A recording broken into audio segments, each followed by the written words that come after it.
The corporate jargon like create change. It is change that creates the fire to grow. Yes, it involves risk. But what is life without risk? As the book says, change is not a dance, as dance is rhythmic with predetermined steps, while managing change is a trapeze which needs passion, courage, enthusiasm, and above all, the perfect timing. With these few words, I would like to answer. Thank you.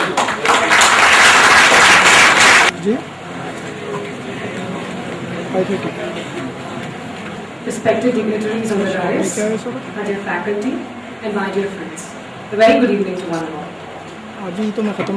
I'm Bharika.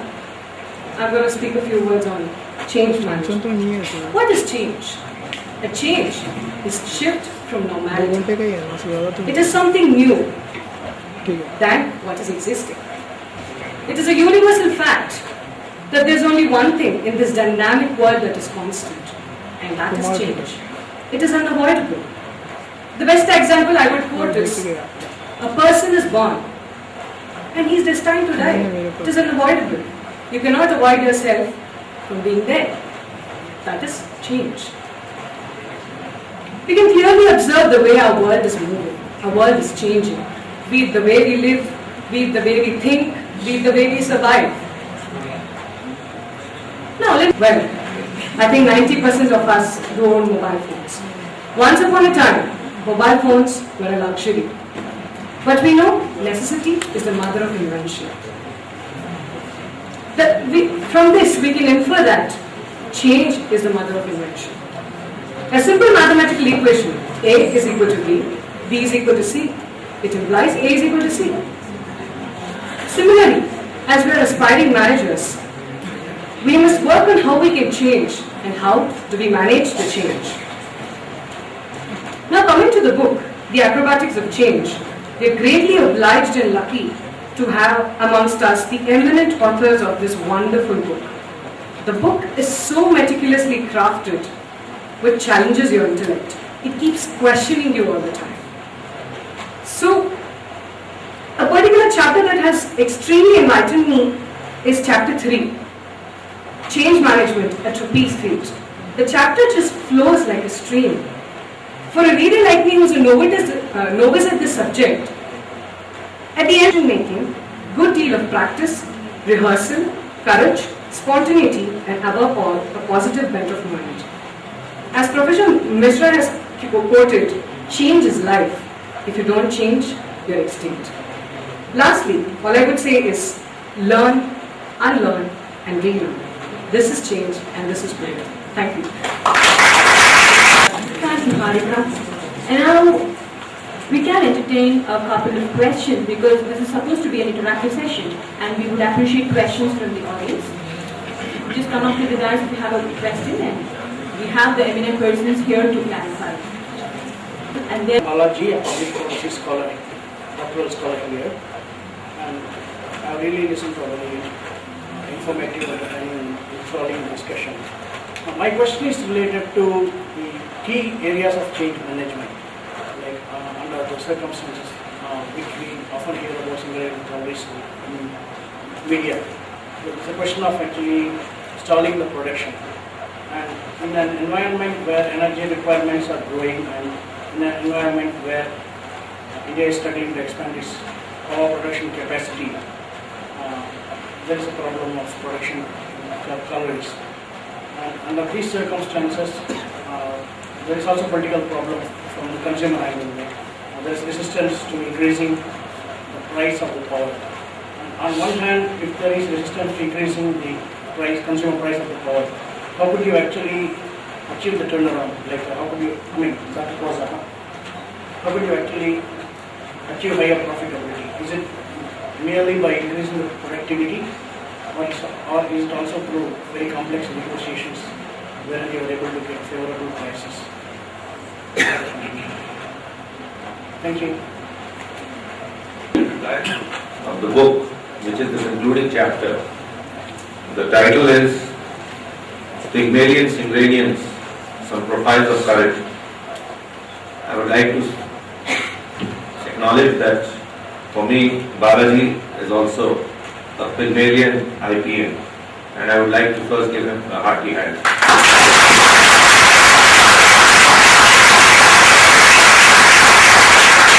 fact that nobody was asking questions for whatever reasons, I don't know, and it was Mr. Balaji, and then when he stood up, I noticed there was no roving mind, but when he walked, I could see that he is differently enabled, but he came up here and he has asked a very relevant question, so to me he is an example of a profile in courage, and I hope he will inspire colleagues here.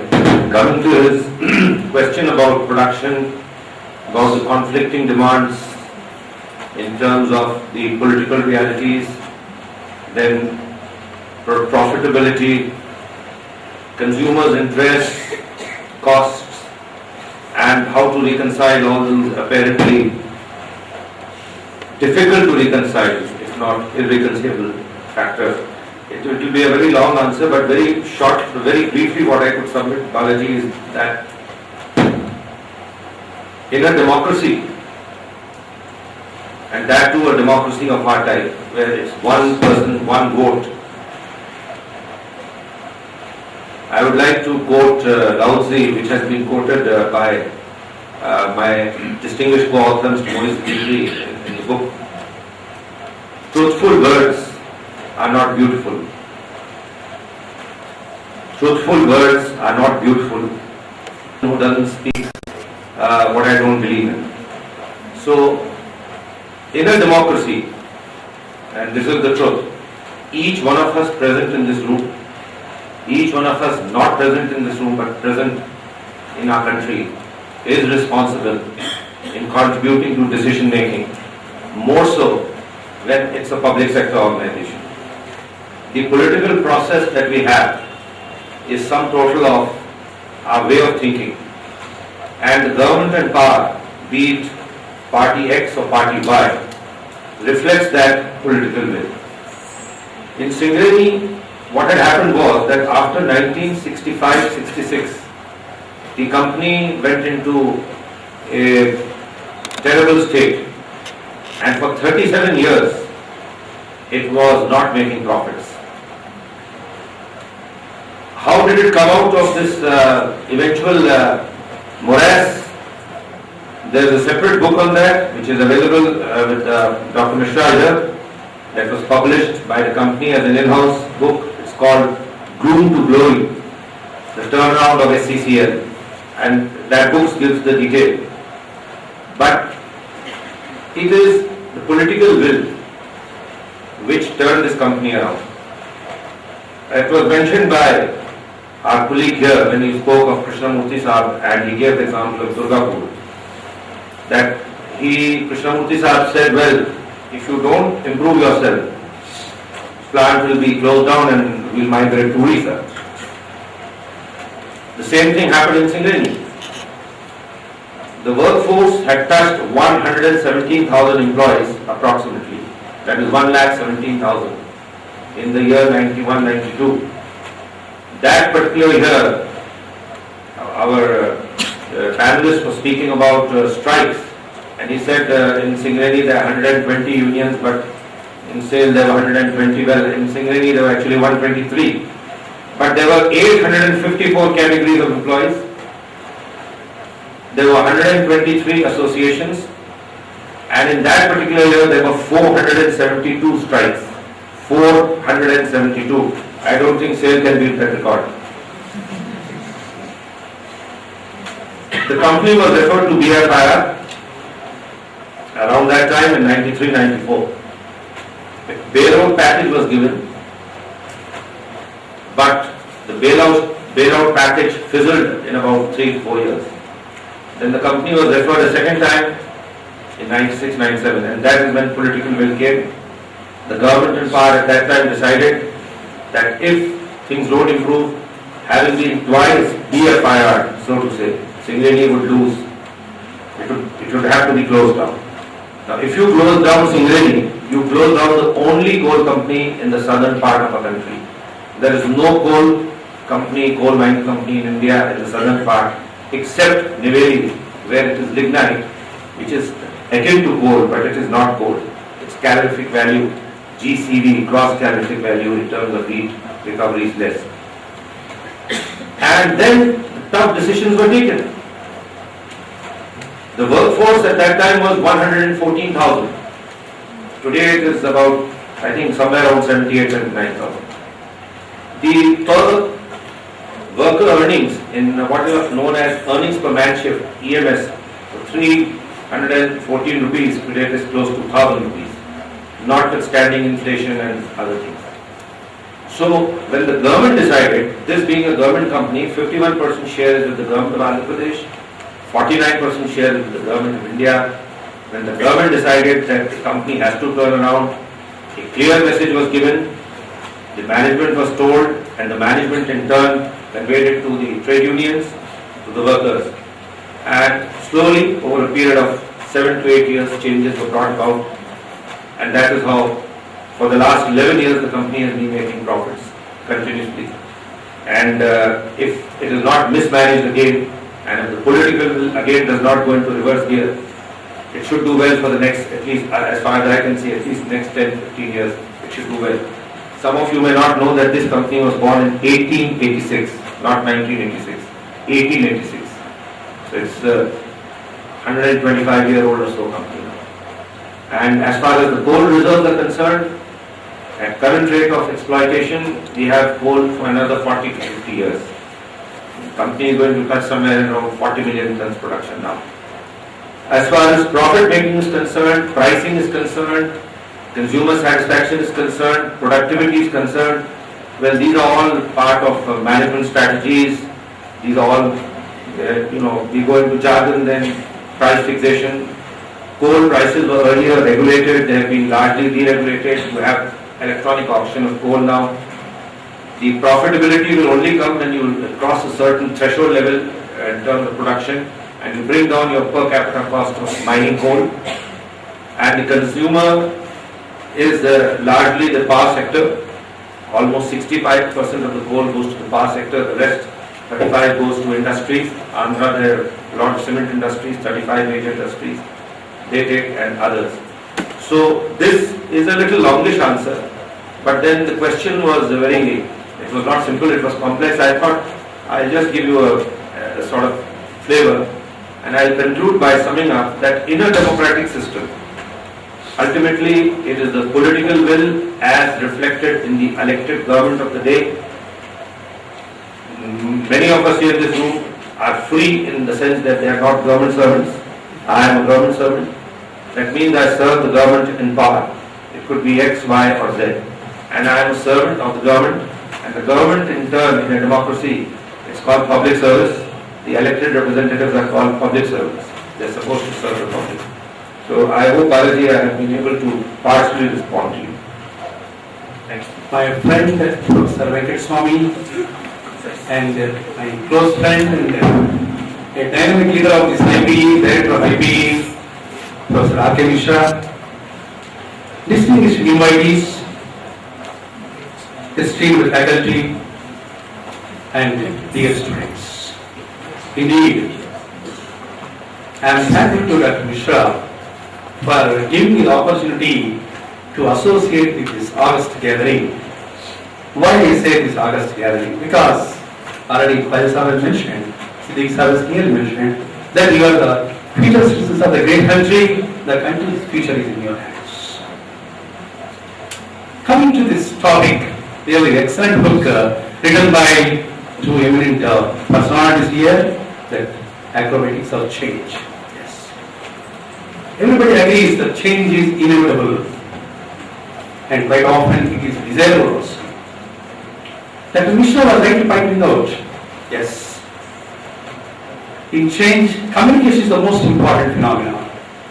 If you don't change, you have to publish, perish. Just like we, academicians, we think that always our teachers, Professor Saxena, legendary plant scientist, again my teacher, Professor Rao, D.V.N. Rao, says, publish or perish. When you are in teaching profession, you have to publish important research contributions. Or perish means that you have to leave the profession. Like that. Then coming to that Moid Siddiqui really elaborated the contents of the book excellent. And he was mentioning particularly, yes, as Mr. was mentioning, change or perish. Here he has mentioned change, perish. Yes. Why it happened? Because there are so many reasons. Because we have to change according to the time. Here, just Ishtaji, I have a few minutes again. Yes, if you particularly our Khwaja was mentioning, yes, being a servant, as a matter of fact, I am a civil servant, I am in teaching line. Yes. Unfortunately, in India, whatever Siddiqui sir was telling, westernization and easternization. Yes, still we have to really remember, actually we have to agree the contribution of Western countries for the growth and development of the science and technology in India, except China and Japan. But coming to this aspect now, why India could not change? Whatever the British have introduced this curricular and everything, we could change only recently. Unfortunately, we did not change. Because whereas Western countries for the last 50 years, there were highly effective interaction between academia, industry and society. Unfortunately, just few years back, we realized and we are thinking, because till recently universities and education institutions were isolated. We never followed society. If you take Western countries, because I visited some universities in US and Europe, there I have seen 99% money is coming from the private entrepreneurs. They are not burden on the government. And they are working on the systems which is required by the society. That will change. But here, we could not change. That is the reason we are way behind. For the last 50 years, India is being regarded as a developing country along with China. And I know that I should not talk any of our legendary civil servant is there, Siddiqui sir with the Shri is here. 2 years or 1 year back, China has the list of developed countries. Still, why we are not able to reach that goal? Individually, we are strong. We are second to none. But unfortunately, in a group, we are not able to come to that expectations. We need a strong leader. That is the most important thing. When I entered the director's room, Khwaja sir was asking, Prof. Reddy, did you go through the, how many did you go through the entire book? Then I admitted, sir, I have just gone through only 3 chapters. Yes, that is the leadership, right? Really, although in a mind they said, did you go through that? We need, because China, I am not talking about the political system, they could achieve. Here I quote one example. In 2006 October, myself and Prof. Reddy, Vice Chancellor of Addl University, and my friend Dr. Bhatt, we visited Venice, Italy, where the 5th European Plant Genomics meeting was there. From India there were about 46 people, whereas from China there was a contingent of 30 scientists. And the chief was telling, China is spending more than $500 billion on molecular biology. Because whatever highly cultivars we produced during the Green Revolution, from 1965 to 85, there was linear growth.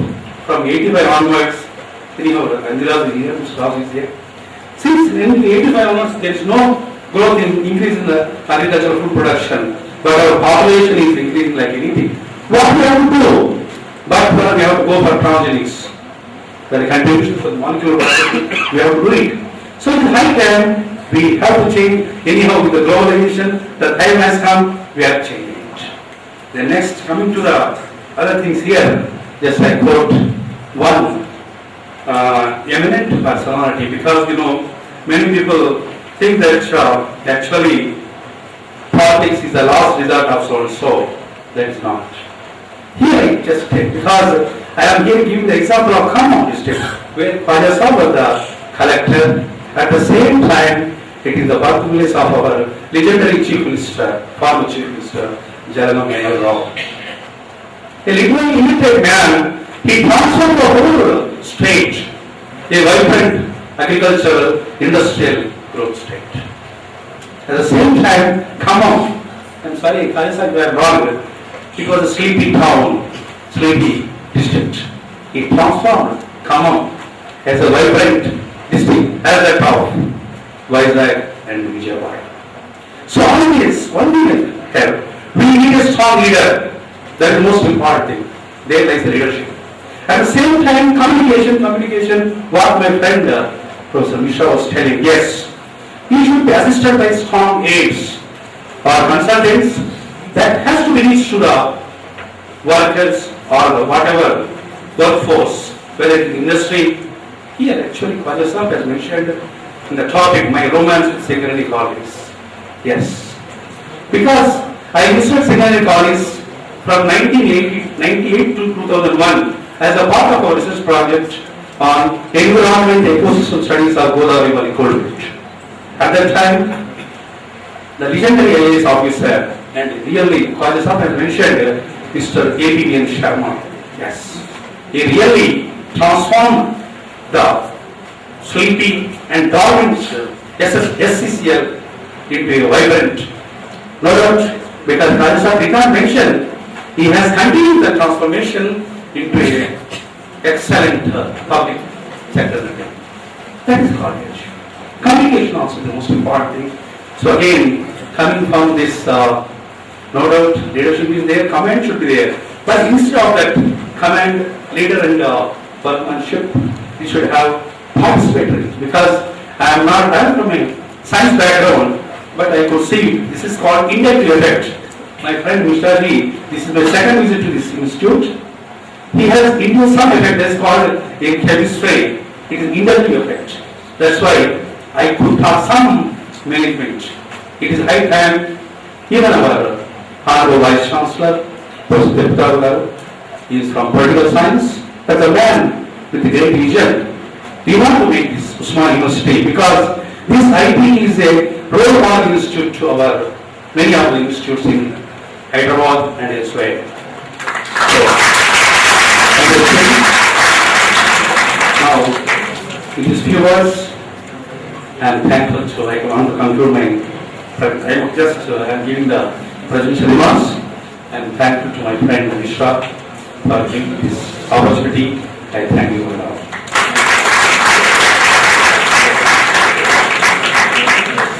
Thank you, sir, for your time and thought, especially on leadership and on the practical tenets of change and its management.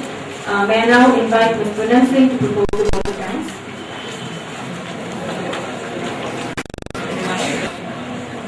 Respected Dr. Moid Siddiqui, Managing Director, Intellects Business, Shri Khwaja, Additional Secretary, Ministry of Environment and Forest, Government of India, Professor K. Janardhan Reddy, Principal Science College, Osmania University, Dr. D. Venkataswamy, Professor R.K. Mishra, Director, Institute of Public Enterprise, colleagues, media representatives, students, ladies and gentlemen. It is a great privilege to propose the vote of thanks on behalf of the Institute and the Director to Dr. Moid Siddiqui and Shri Khwaja for coming and sharing their valuable experience on the concept, techniques, strategies and execution of change management. Thank you, sir, for your valuable insight into the subject and enriching us with your knowledge and experience. We look forward for many such interactions in the future. I wish to thank Professor K. Janardhan Reddy for his presidential remark. Thank you very much, sir.